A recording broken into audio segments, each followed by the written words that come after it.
So this video is kind of an impromptu video, but in the last video that I just finished filming, like I literally just hit the button twice and started filming this one, but in the last video that I filmed, that's probably going to be up before this one, I instantly decided to make a video about my to-be-read piles of shame, which are the two bottom shelves of my bookshelves, which you've kind of got a glimpse at in my reorganization video, which I'll link down in the doobly-doo.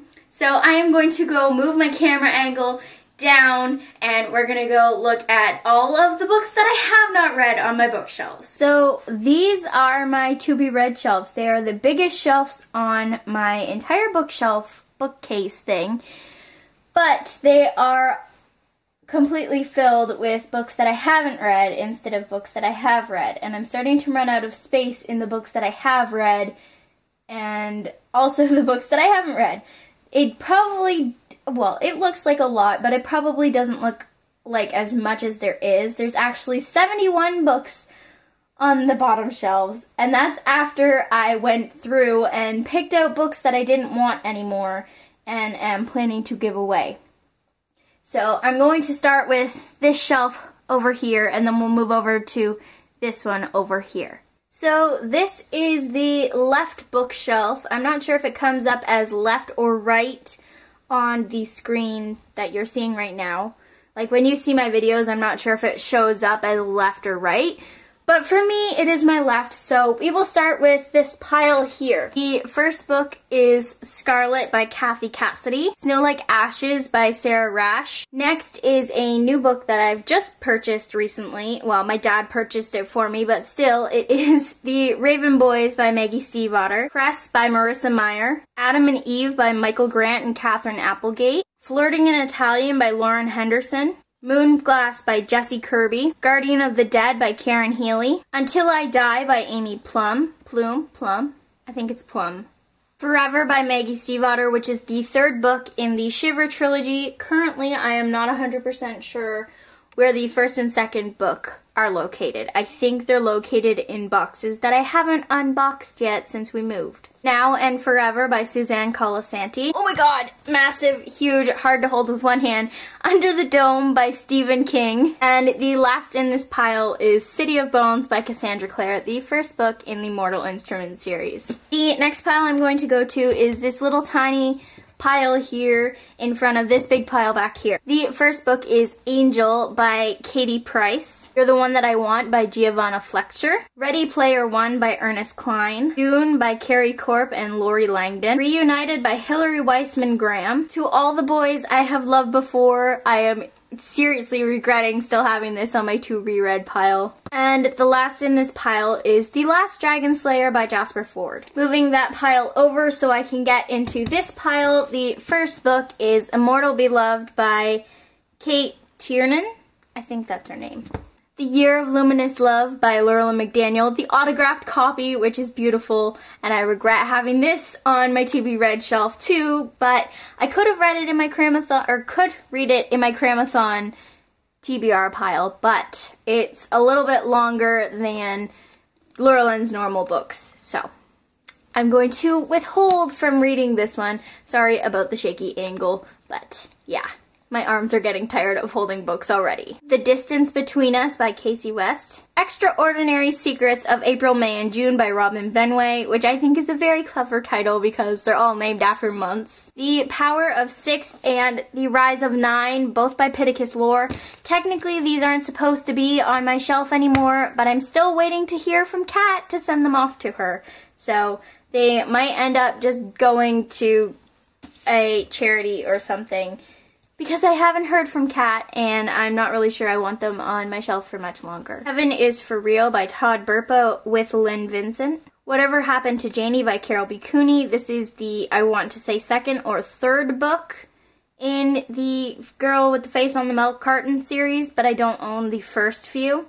I really need to get the rest of this series because I want to reread it. It's Peregrine's Home for Peculiar Children by Ransom Riggs. Unspoken by Sarah Reese Brennan, the first book in the Lindburn legacy. I've just found these now and I realize I do know where they are. They were in the bigger pile. It is Shiver and Linger by Maggie Stiefvater. Awkward angle trying to hold them both in the frame. It's not working. Earthbound by April Lynn Pike. And the last book in this pile is The Kiss of Deception by Mary E. Pearson. This is the right shelf, for me anyways.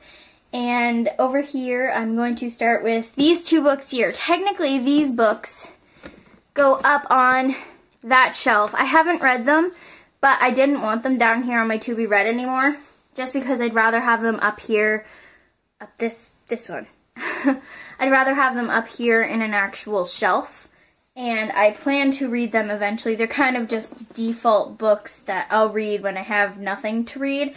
But right now I have a lot to read, so we're just gonna put them back here as if they were on this shelf. The first one is The Romance Readers Book Club by Julie L. Cannon and The Critic by Diane Davis. And I'm actually really interested in reading this one because it is about a critic who gets challenged to write a book in, I think, a week.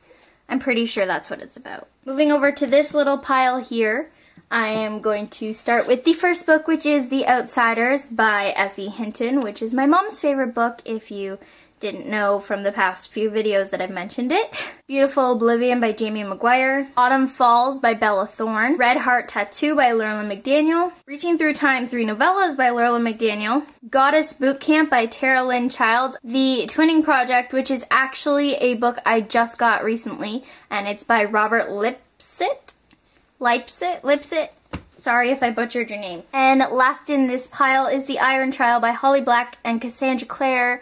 And I am going to be reading this with Kylie soon because I think I've finally beaten that reading slump because I'm almost completely done with Let It Snow. So this will be read by me and Kylie soon. Moving on to this pile, the first book is Wicked by Gregory Maguire, and I absolutely love the soundtrack to this play, so I am very excited to read this book, and it has awesome green lined, well, sided pages, which I think are very cool. Next is Ballad by Maggie Stiefvater, the companion novel to Lament. I've read Lament. I'm kind of iffy about reading this one just because it's about her, like, the main character's best friend falling in love with a fairy. And I tried reading it once and didn't really like what I was reading, but I'm probably going to try it again. It's Not Summer Without You by Jenny Han, which is the second or third book in the Summer I Turned Pretty series. Somebody Everybody Listens To by Suzanne Suppley. Aragon by Christopher Powell. I apologize for butchering your name, person, but I have not read this, and it is actually not my copy. It is a friend's stepmom's copy, which I should probably give back because I don't think I'm going to read it. Being Friends with Boys by Tara Elaine McVoy. One Man Guy by Michael Barakiva. I've decided to show these two together because they are both by Gabrielle Zevin. It is Elsewhere and Memoirs of a Teenage Amnesiac. I was actually considering reading this book right here, the Memoirs of a Teenage Amnesiac.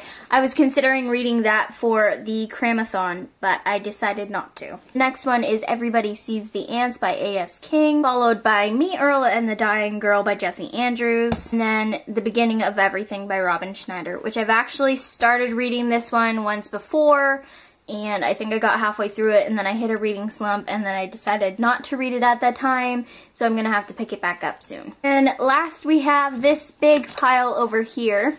The first book is The Book of Lost Things by John Connolly, which has an absolutely gorgeous cover, if I do say so myself. Then I have My True Love Gave to Me, 12 Holiday Stories by all those authors, edited by Stephanie Perkins, and I definitely want to read this while it's Christmas time, so hopefully I can read it after the Cramathon. Yeah, on my way to Cape Breton maybe. That's a good idea actually. I'm gonna go with that. I'm gonna read this on my way to Cape Breton. The next two books I'm gonna show together, which are Ruby Red and Sapphire Blue by Kirsten Gear. I do not own the third book in the softcover. I don't own it in the hardcover either, but I definitely need to pick it up.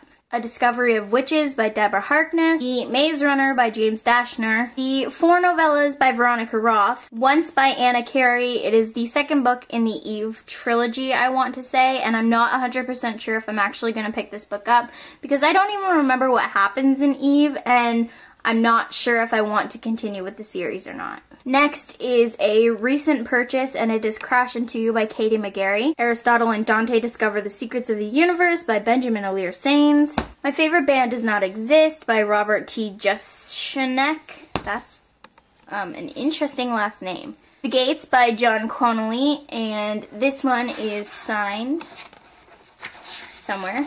Yeah, there we go. See, it's signed. Very shameful, I know, but Eleanor and Park by Rainbow Rowell.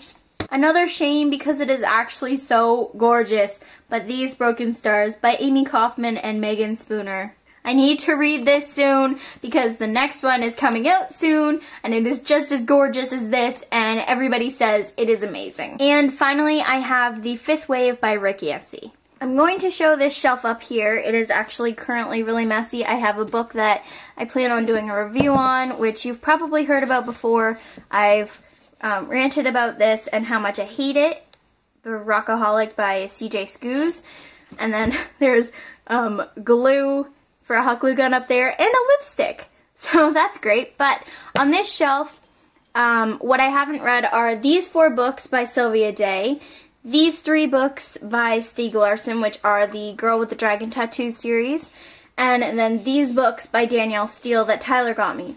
The reason why I'm showing you this is technically obviously I haven't read them, but I don't have them on my to be read shelf just because I don't feel like they're like mandatory to be read. They're just kind of there because I was actually given all of these. Like I was given these by somebody that I bought a book from. I was given these 3 by my cousin, and these were obviously given to me by Tyler. And eventually I will get to them, but they're not like urgent to be read like most of the ones on my bottom shelf that I need to get done ASAP. So there are those.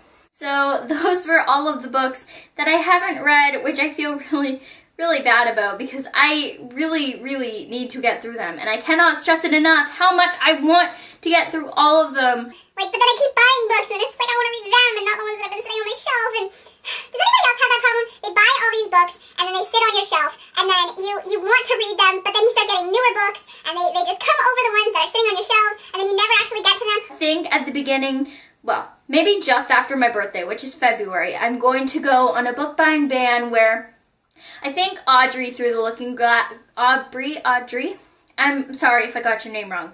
I know it's one of those two. I'm really sorry. But I know she made herself a little contract and it said, for every 5 books you read, you get to buy yourself 1 book. And I think that's actually a really great idea. Or I think actually somebody else did that, and then through the Looking Glass, she had her contract that said that you have a spending limit of like 20 bucks a month. So it's basically 1 book a month.